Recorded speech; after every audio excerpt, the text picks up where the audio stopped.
إن الحمد لله نحمده ونستعينه ونستغفره ونؤمن به ونتوكل عليه ونعوذ بالله من شرور أنفسنا وسيئات أعمالنا من يهده الله فلا مضل له ومن يضلل فلا هادي له ونشهد أن لا إله إلا الله وحده لا شريك له ونشهد أن محمدا عبده ورسوله قال الله عز وجل في القرآن المجيد يا أيها الذين آمنوا اتقوا الله حق تقاته ولا تموتن إلا وأنتم مسلمون صدق الله العظيم أما بعد. We begin by praising Allah, our Creator. We praise Him, we seek His help, and we ask for His forgiveness. As Muslims, we declare that nobody deserves to be worshipped besides Allah, and we declare that Muhammad was the last and final messenger that has been sent for our guidance and for the guidance of all people until the end of time. Respected brothers, sisters, and guests, when we read the Quran, which is the revelation from our Creator, we find that there are many stories in the Quran. And among the stories, there's a lot of prophets or messengers that are mentioned throughout the Quran. The Quran talks about the story of Prophet Ibrahim, of Prophet Abraham.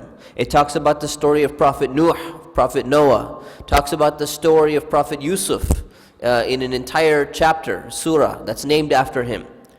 But there's, out of all the prophets that are mentioned in the Quran, there is one that stands out in terms of the number of verses that have been revealed about this specific prophet. If you look at all the prophets that are mentioned in the Quran by name and the verses that talk about them, there is one which has absolutely the most verses about this one particular prophet. And that is Prophet Musa alayhi salam, Prophet Moses. And if you wonder why is it that Allah subhanahu wa ta'ala specified, singled out Prophet Musa in particular to be mentioned so much? Why not give more information about the life of Prophet Ibrahim? Why not give more information about the life of Prophet Nuh and other prophets that are there? One of the reasons might be, the scholars explain, is that because the community or the ummah of Prophet Musa was the ummah or community of Bani Israil, the children of Israel. And they were technically Muslims because they submitted themselves to Allah. And the ummah that we live in, the community that we live in, is the ummah of Muhammad sallallahu alaihi wasallam. So Bani Israil's community, their ummah, were the ones that immediately preceded us. They were the ones that came right before us. Whereas the communities of all the other prophets, they had been coming much previous to that. The community of Prophet Ibrahim and the community of Prophet Nuh and the community of Prophet Salih and all of that, they're different communities. They had different contexts.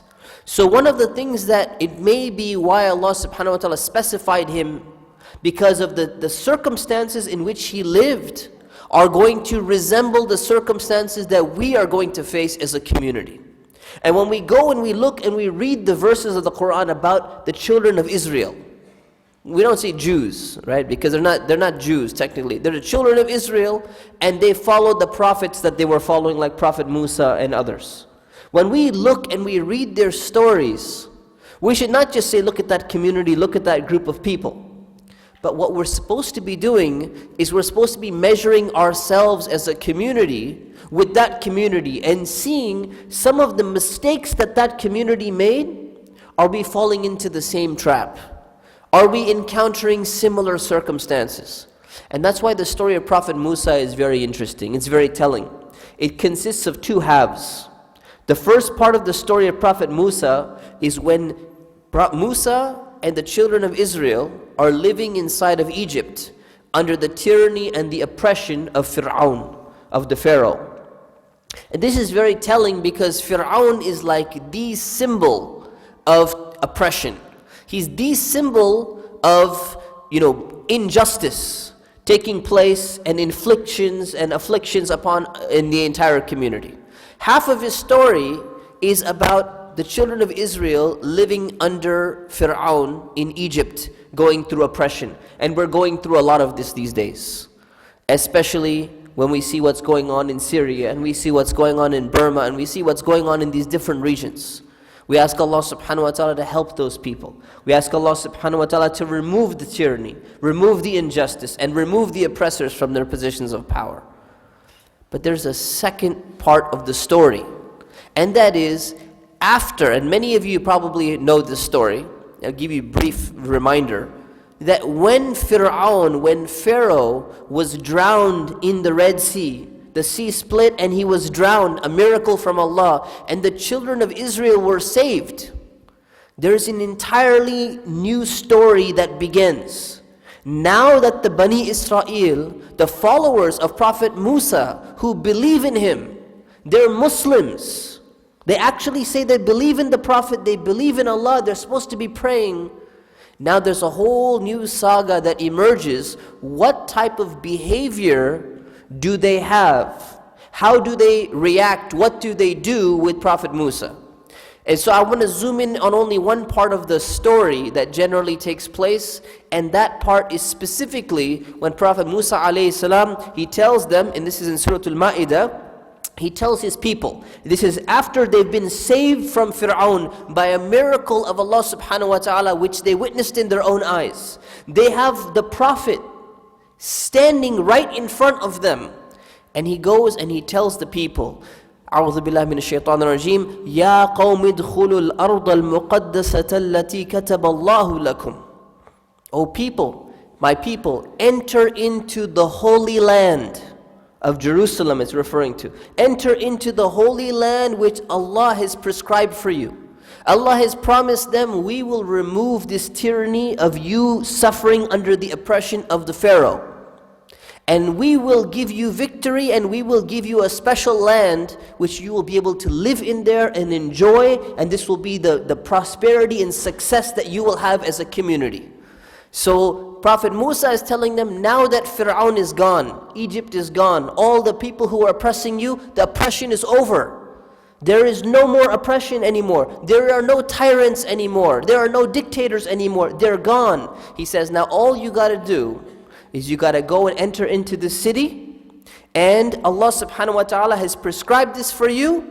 And he says, وَلَا تَرْتَدُّوا عَلَىٰ أَدْبَارِكُمْ فَتَنْقَلِبُوا خَاسِرِينَ. And don't turn back on your heels so that you'll become losers. Meaning, don't disobey what Allah is telling you to do. You need to go into the city now. So what was the response of his people who's just been delivered from oppression? They're not oppressed anymore. They're traveling. They've left Egypt and they're with the Prophet. Their response is, قالوا يا موسى إن فيها قوما جبارين. He said, Musa, there's a group of people in that city, and they're tyrannical, they're oppressive, and they're strong. They're really strong people. So we can't go inside. وَإِنَّا لَن نَدْخُلَهَا حَتَّى يَخْرُجُوا مِنْهَا. So we're not going to go in there. We're not going to be willing to fight these people because they're strong. We would have to sacrifice something. We'd have to put some effort in there. We're not going to go, these were oppressive people. We're not going to go in there until these people leave. So once they leave, their response was, فَإِن يَخْرُجُوا مِنْهَا فَإِنَّا دَاخِلُونَ. So you know what? Just once they leave, automatically, then we'll go ahead and enter inside. Now just think about what's going on here. These people are being told that Allah is giving you this promise. Allah is promising you victory on top of that. All you got to do is you got to put a little bit of effort in. And what is their response? Their response is that, you know what? There's some difficulties in our way. There's some challenges ahead. And you want us to go and, put ourselves in danger. You want us to, make a sacrifice. No, we don't want to do that. We're not willing to do that. We want it free. We want it easy. We want all the results. We want all the blessings from Allah, but we're not willing to put any effort because they're just this passive stance. They don't want to have to actually do anything. See, they want success, but they are not willing to put any effort or make any sacrifice whatsoever. And that's the problem. That's the problem with certain communities.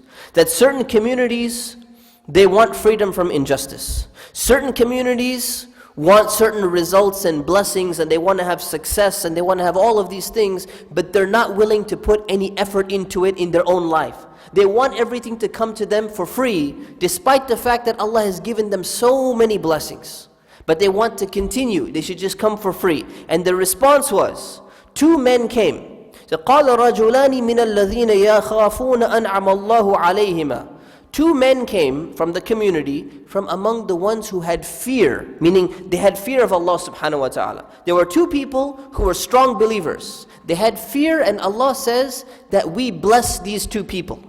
We gave these people an insight and understanding. What was their response? They said, "Udkhulu alayhim al-bab fa idha dakhaltumuhu fa innakum ghalibun." All you got to do, guys, don't be so scared. All you got to do is just get to the door. And once you get to the door, you'll be victorious. Allah will give you victory. You don't even need to do much. Allah is basically laying it out for you. You just need to put in this much effort. That's all you got to do, and He'll take care of the rest for you. And then they said, وَعَلَى اللَّهِ فَتَوَكَّلُوا إِن كُنتُم مُؤْمِنِينَ. And rely on Allah, trust in Allah if you're true believers. What was the response of the children of Israel? What was the response of Bani Israil? They said, قَالُوا يَا مُوسَى إِنَّا لَن نَدْخُلَهَا أَبَدًا مَا دَامُوا فِيهَا. They said, "O Musa, we will never ever enter into this place as long as that group of people is there. As long as they're there, as long as there's an obstacle in our way, as long as there requires some effort and some difficulty involved, we will never do it." And then their response continued, and they said, فَاذْهَبْ أَنْتَ وَرَبُّكَ فَقَاتِلًا. You and your Lord, you guys go and fight. And this is the part I really want to focus on. And you should remember this statement. Their statement was, إِنَّا هَاهُنَا قَاعِدُونَ. We're going to be right here sitting down. Not standing up, not cheering you on. We're going to be sitting down right here. And this is exactly the problem that we're facing as a community. That there are too many people who are qa'idun. They're sitting down. They're not willing to do anything. They're living their lives, and every time a test from Allah comes, they wake up for a moment and they say, "We gotta do something, we gotta do something." And as soon as the news dies down, as soon as circumstances change a little bit, as soon as things kind of are not becoming emotional and tragic and all of that, they go and they sit back down because they're not willing to put in long-term effort. They're not willing to make that struggle. They're not willing to put sacrifices in place. And this is precisely the problem. So what did Prophet Musa alayhi salam do? He responded to Allah and he said, قَالَ رَبِّ إِنِّي لَا أَمْلِكُ إِلَّا نَفْسِي وَأَخِي. He said, "Oh Allah, I don't have any control." This is the messenger of Allah, Musa. He said, "I have no control over any of these people except myself and my brother, who was Harun, who was a prophet." He said, I can't get any of these guys to do anything. فَافْرُقْ بَيْنَنَا وَبَيْنَ الْقَوْمِ الْفَاسِقِينَ. So differentiate, just get this qawm al-fasiqin, get these sinner people away, differentiate between us. Don't hold me accountable and put me in the position with these people who are not interested in sacrificing anything. This was the response of Musa. Now I want you to understand this. Prophet Musa was told by Allah that this is the promised land for your people. So he thought, wrongly, he thought that meant that it would be under his guidance and under his leadership that this blessing from Allah subhanahu wa ta'ala would come. But that's not what happened. His people would get it, but it didn't mean this people.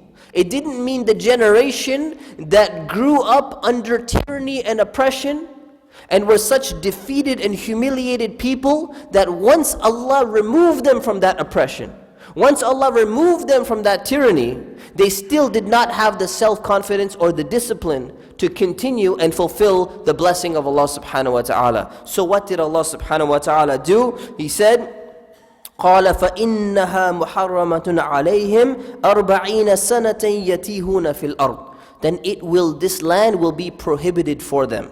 They will tarry, they will wander around for 40 years in the desert. فَلَا تَأْسَ عَلَى الْقَوْمِ الْفَاسِقِينَ. Don't bother yourself with this group of sinning people.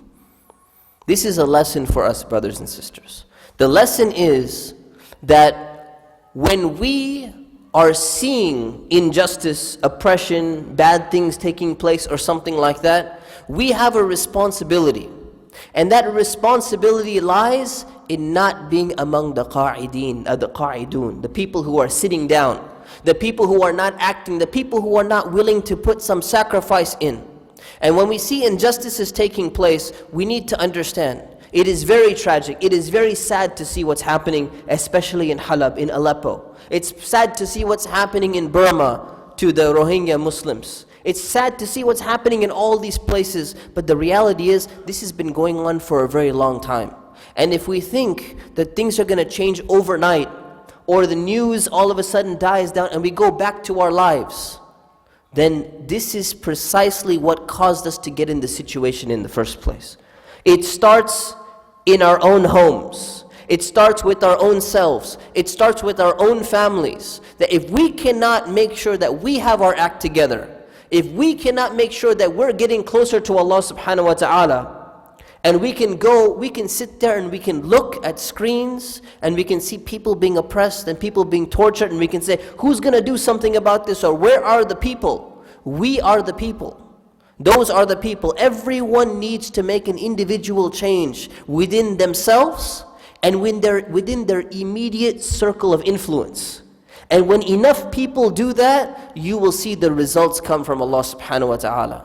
But if people want to only get worked up for a little while, and immediately they're going to go back to sleep 1 week later, or 2 weeks later, the only people we can point at for blame, outside of the direct people who are responsible for the situation, is the blame will come back to each and every single one of us.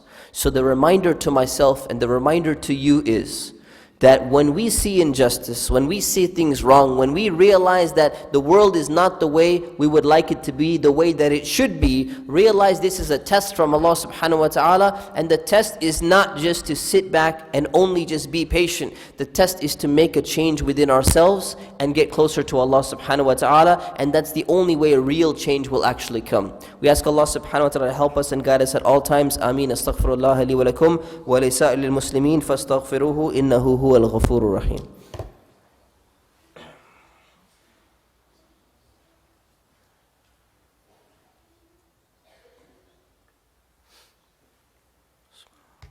Alhamdulillah, Alhamdulillah, wassalatu wassalamu ala Rasulillah, wa ba'd. So for those of you who came a little bit late, we were talking about one prophet in particular, and that was Prophet Musa, Prophet Moses. And we talked about his story, and we talked about specifically the incident where he told his community, the children of Israel, that they need to struggle and make some sacrifice in order to enter the Holy Land, but they did not want to make any sacrifice. And instead they said, we're going to sit right here.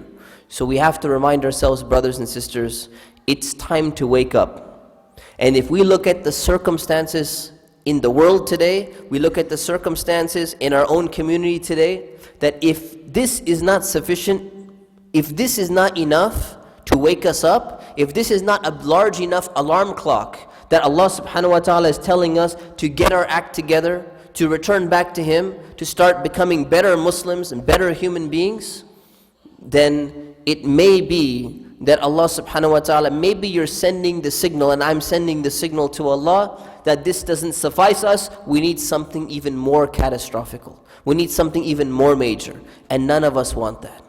Really, may Allah subhanahu wa ta'ala protect us and protect our ummah. None of us want that. So let us raise our hands to Allah subhanahu wa ta'ala and ask Him, Oh Allah, help us through the difficulties that we're facing. Oh Allah, help those people who are being oppressed.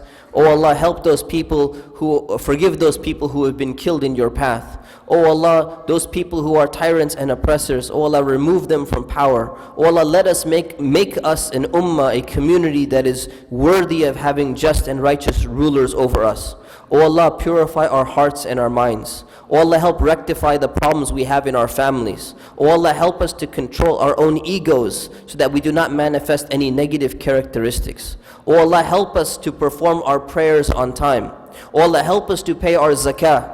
Oh Allah, help us to do our fasting. Oh Allah, help us to fulfill all of our obligations which you have prescribed on us. Oh Allah, keep us away from all of those things which are prohibited for us. O Allah, let us not have any doubts about you. Let us praise you and remember you. O Allah, keep our hearts away from any doubts or any temptations. O Allah, help us and guide us at all times and in all things that we do. Ameen. Subhana rabbika rabbil izzati amma yasifun. Wa salamun ala al-mursaleen. Walhamdulillahi rabbil alameen. And we have a few announcements, brothers and sisters. Tonight we have our Friday Family Night program. Starts at 8 p.m. It's going to be about struggling with faith. And this is with Sheikh Muhammad Faqih. This is going to be a very important program. Also, as I mentioned in the khutbah, and I'll mention again, we know what our brothers and sisters are going through in Halab, in Syria. Always keep them in your du'as. It's a very dire situation, as you know. After every prayer, try to make du'a for them. Make dua to ease their situation and ease the situation of all the people who are going through difficulties. Also, SAC, the Syrian American Council, they're holding a stand for the people of Syria this Sunday in Costa Mesa from 1 to 4 p.m. So if you can make it out there, that would be a very good thing and a show of solidarity, inshallah. Wa aqimus salah.